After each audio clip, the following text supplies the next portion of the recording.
All right, let's talk about electron configurations.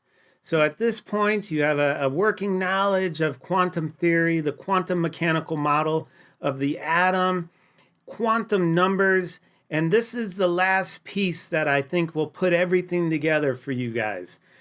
First off, I need to start off with the definition, the Pauli exclusion principle. Now, in the last video, I said this. I want to explicitly define it.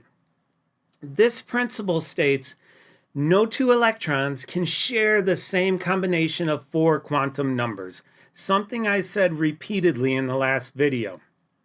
An orbital can contain a maximum of 2 electrons, and they must have opposite spins.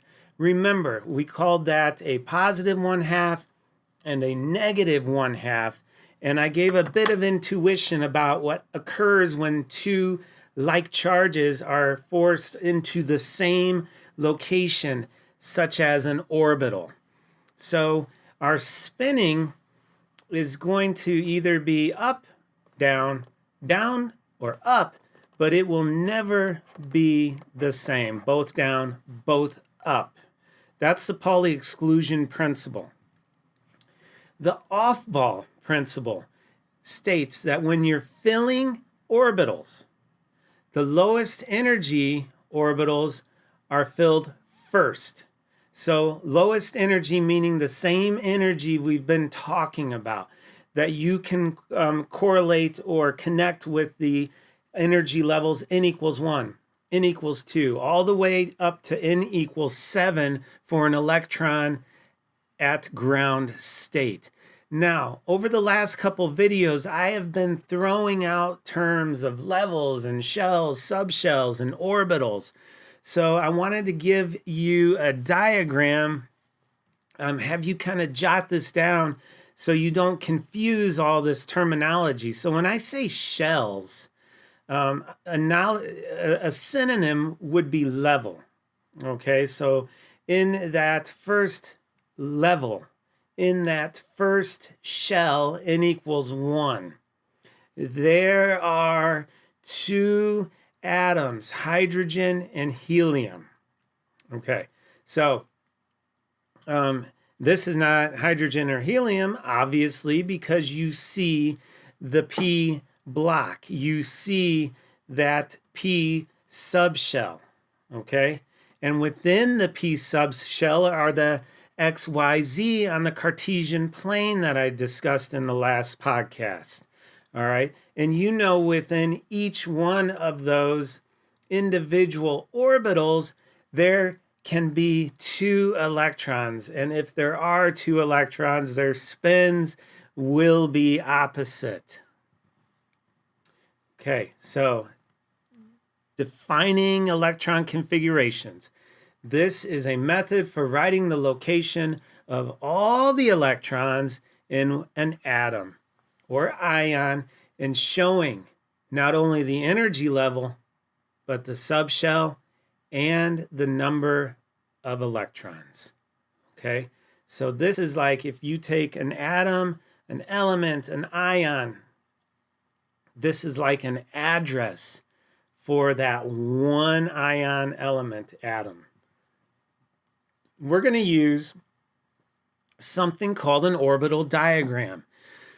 Orbital diagrams show electrons, and it shows their spin based on the up or down arrow, as you saw at the beginning of this video. Okay, and arrows are always or typically placed inside of boxes.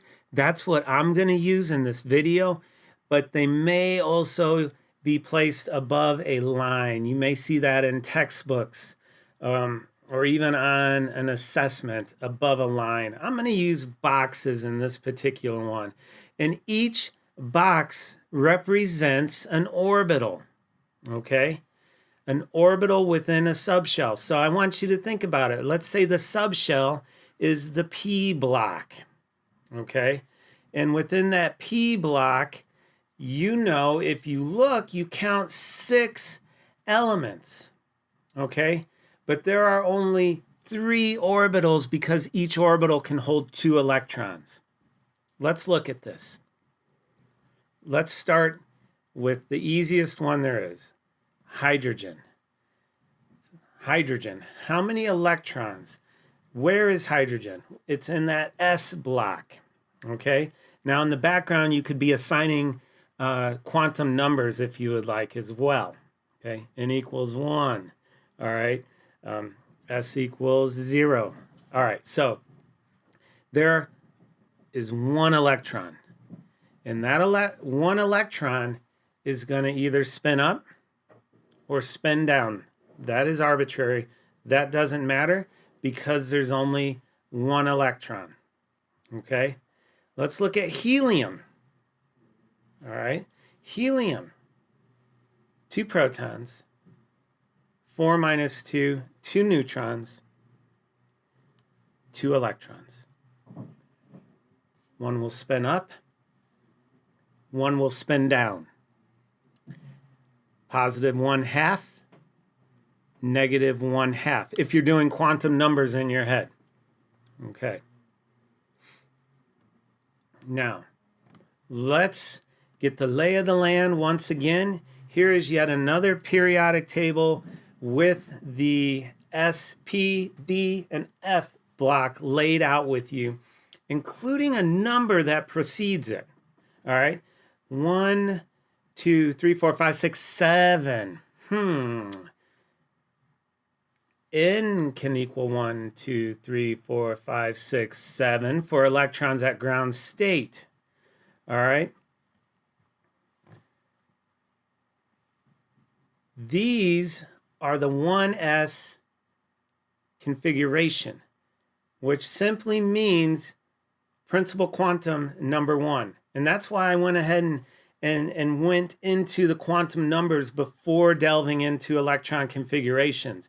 This is all going to hopefully make sense.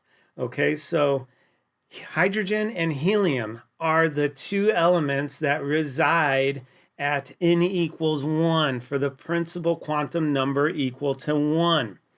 So they are both examples of the 1s orbital, which means they're in this spherical region. There's a 90% probability that these particles that are acting like waves are going to be found within this spherical region. And again, that is backed up with intense, robust mathematics. Let's do beryllium, okay? Beryllium, N equals 2. All right. How many electrons does beryllium have? How many neutrons? How many protons? Let's take a look.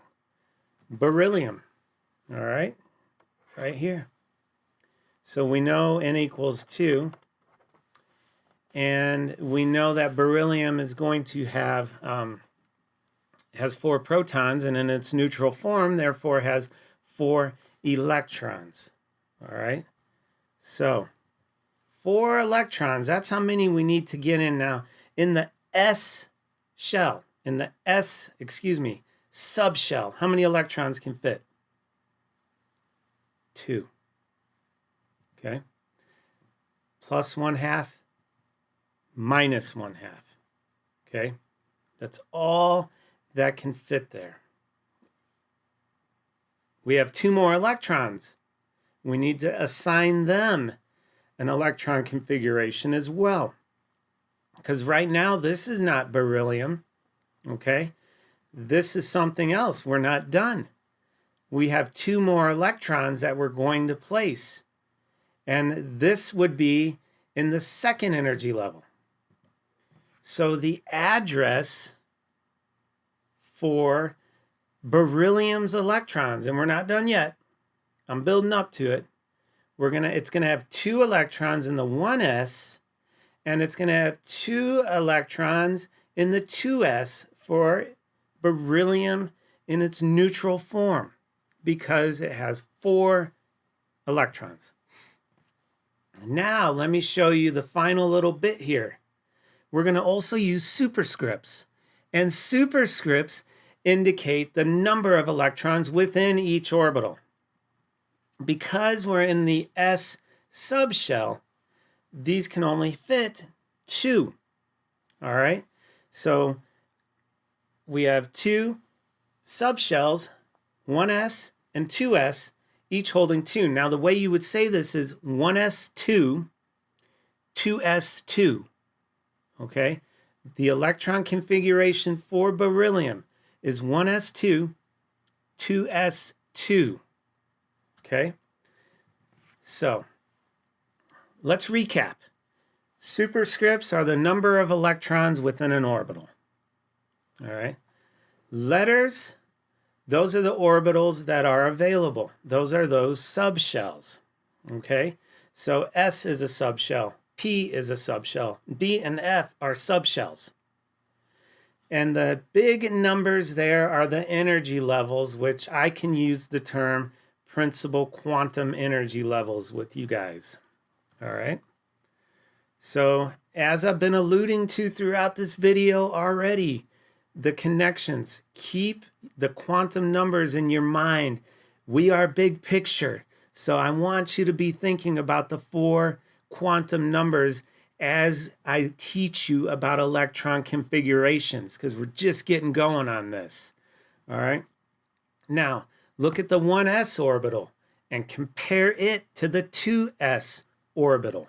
Look at the difference, all right? There's a difference in size, and I've already alluded to that. As you move out, as n gets larger from 1 to 2, what else gets larger? The atomic radius gets larger. Why? Because electrons are now located further from the nucleus. So the final electron configuration for beryllium is 1s2, 2s2. So if you go back and look at hydrogen, its configuration is simply 1s1. All right. Helium, 1s2. Lithium, 1s2, 2s1. Superscripts denote the number of electrons within the orbital. Let's do one that's a little more challenging here. Let's take a look at oxygen. All right. So starting off with oxygen, just as we do with the other ones, we are filling in the orbitals. You have to build up to. All right. Remember the off-ball principle that electrons will fill lower energy levels before occupying higher energy levels. Look at your periodic table here. Take a look at where oxygen is. Get the lay of the land here. Make some predictions. You're going to end in the P block, okay?